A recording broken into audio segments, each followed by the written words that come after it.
Hello there, everyone. My name is Alexis Marin, and I'm a registered drama therapist, a life coach, and a speaker. And I have to be honest and share with you that every time I say hello on these videos, it takes all of me to not go hello and pretend that I'm Mrs. Doubtfire. And all of you should know what that movie is. If you are too young to know what that movie is, go watch that movie. And I'm saying that because I think that segues perfectly into what I wanted to talk to you about today, which is the importance and the power of play. Is there anything more adorable? Is there anything more genuine? Is there anything more perfect than when a little kid, or really anybody, comes to you and says, "Will you play with me? Do you want to play with me? Will you play? Let's play," right? I mean, how precious is it when anyone, but especially kids, when they come to you and they invite you to play. Playing is one of the most important things that we can do for our own mental health, because genuine play is novel and challenging, and it forces us to solve problems creatively, right?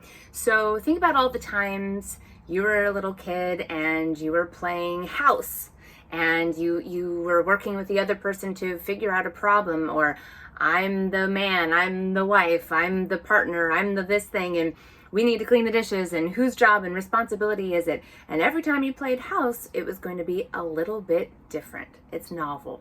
It's a challenge.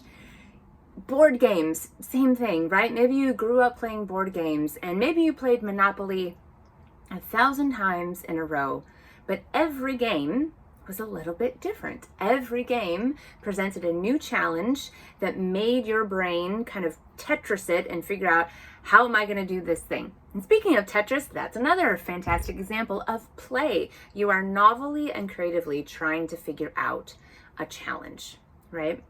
So playing is also something that involves intimacy and trust. When a kid comes to you and asks, "Will you play with me?"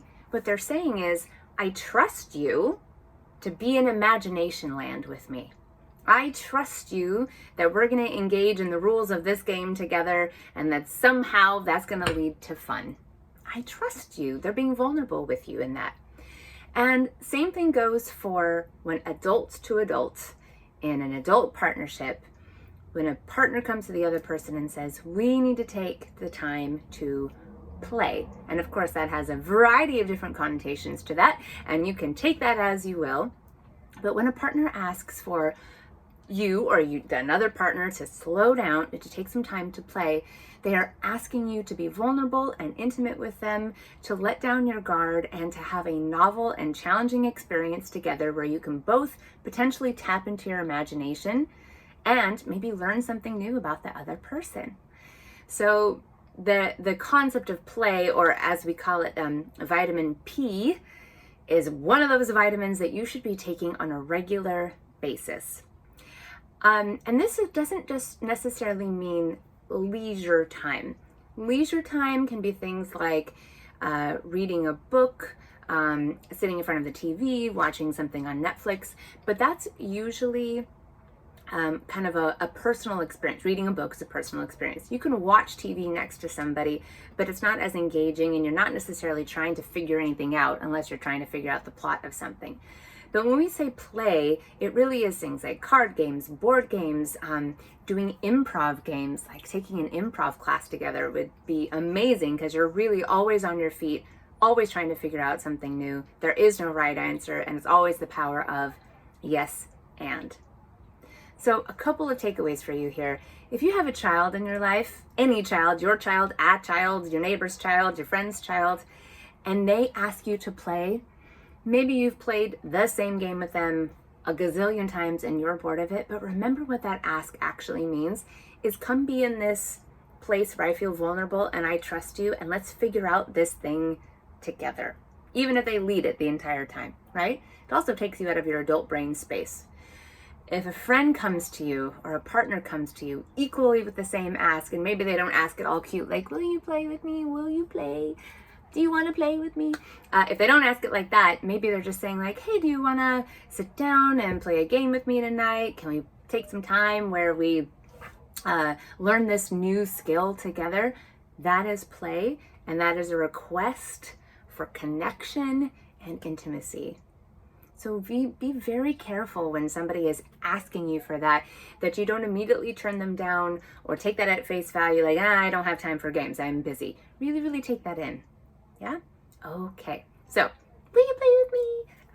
It's so cute and it's so important. So yeah, go play. Go play. Go play. Think about how many times you tell that to kids on a daily basis. Go play. Why don't we tell ourselves that? All right, well, I'm telling you, go play. All right. Thank you so much for listening to my sound advice. I hope that you had a safe and happy and healthy and wonderful 4th of July. I hope you have a wonderful weekend coming up. For more sound advice from me, you can visit my website, www.alexismarin.com, and I will see you next week.